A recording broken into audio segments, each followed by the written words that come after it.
Bonjour à toutes et à tous, bienvenue sur votre chaîne d'information en régionale, l'actualité dans la région mais aussi en France. C'est après des semaines de mobilisation des Gilets jaunes, notamment à Lille, et le grand débat voulu par le gouvernement et le président de la République Emmanuel Macron, la restitution attendue par le président de la République. Pour en parler, Alexandre Chantry, l'un des co-organisateurs du mouvement Gilets jaunes à Lille, bonjour. Bonjour. Alors évidemment, cette restitution a été quelque peu décalée par le dramatique incendie de Notre-Dame de Paris. On va quand même en parler. On a plusieurs choses à évoquer. Juste d'abord sur la forme quand même qu'a pris cette restitution et cette manière qu'a eu Emmanuel Macron de décaler pour vous. Il y a pas de souci. Et surtout, la manière dont il a évoqué le drame et la manière de se relever, vous comprenez? Alors, bien sûr qu'on comprend tout à fait, hein, mais Macron s'est fait piéger aussi par un silence depuis 5 mois et qu'il a repoussé sans arrêt l'échéance. Donc aujourd'hui, évidemment, on attendait une réponse politique qui va arriver que mardi. Bon, heureusement pour nous, les annonces ont fuité, mais évidemment, il s'est fait piéger parce que ça fait 5 mois qu'il parle pas ou qu'il parle très peu. Et à un moment donné, on attendait une réponse politique. Là, hier, on a quand même une allocution de 6 minutes, qui est la plus courte de l'histoire pour un président. Et il se pose en père de la nation, donc il essaie de profiter en effet de cet événement pour récupérer de la sympathie, mais mettant de côté en effet cet événement dramatique qu'il y a eu lundi. Il y a des réponses politiques qu'on attend et on De attend votre de point se de faire. vue, le mouvement des Gilets jaunes ne va pas s'arrêter. Non, non, non, ça c'est une certitude par rapport à ce qui a fuité, par rapport aux annonces qu'on aura mardi. De toute façon, il faudra quand même attendre ce moment-là.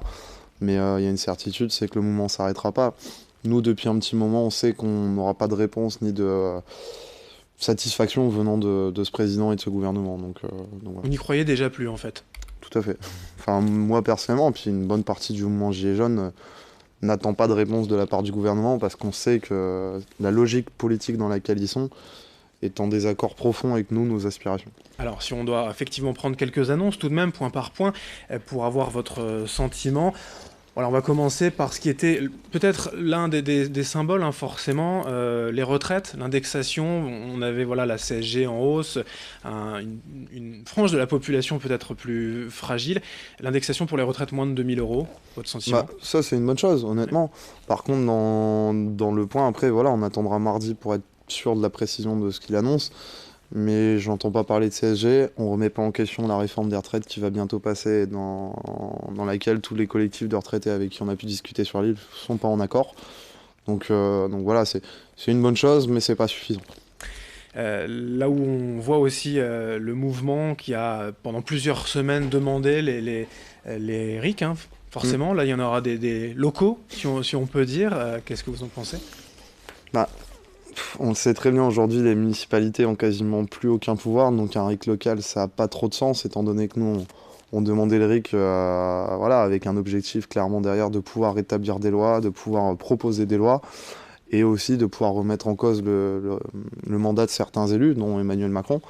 Donc on se satisfait pas d'un RIC local, c'est une bonne chose aussi, mais c'est pas suffisant. En fait, c'est ce qu'on a l'impression, nous, quand on lit les annonces, c'est bien, mais peut mieux faire, quoi. On reste dans une copie d'élèves très moyen, et on aimerait avoir... Du coup, si je vous demande la baisse des impôts sur le revenu pour la classe moyenne, là encore, c'est peut mieux faire ou vous demandez à voir?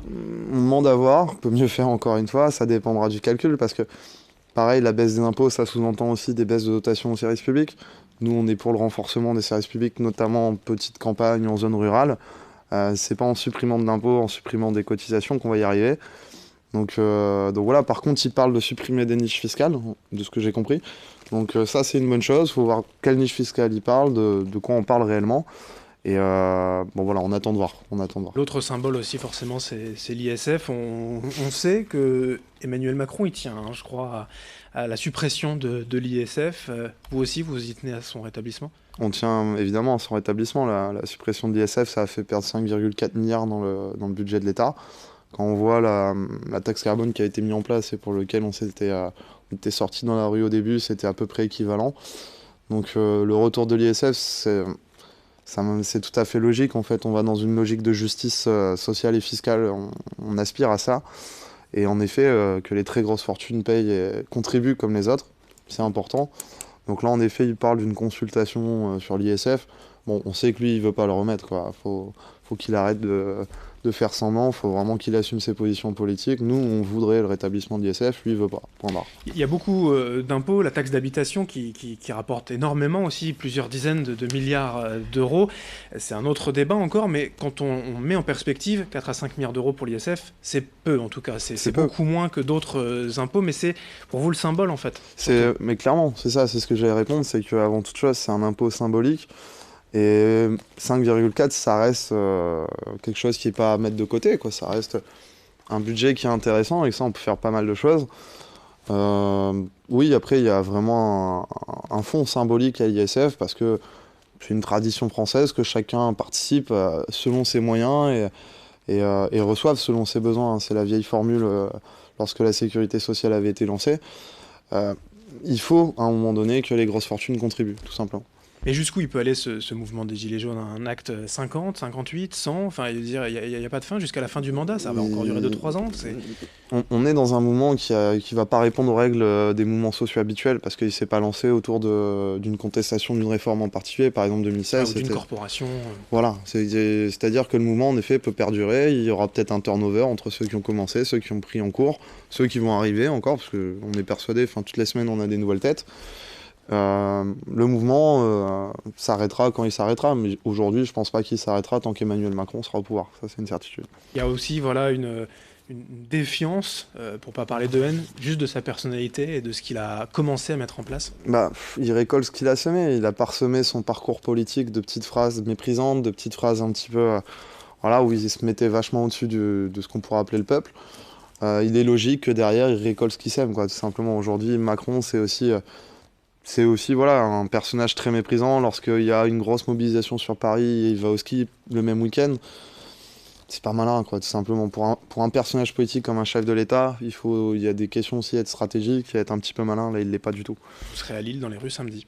Soit à Lille, soit à Paris. Ça se décide encore en interne, mais dans les rues, en tout cas. On sera dans les rues. Ouais, avec un gilet jaune. Merci Alexandre Chantry. Merci à vous.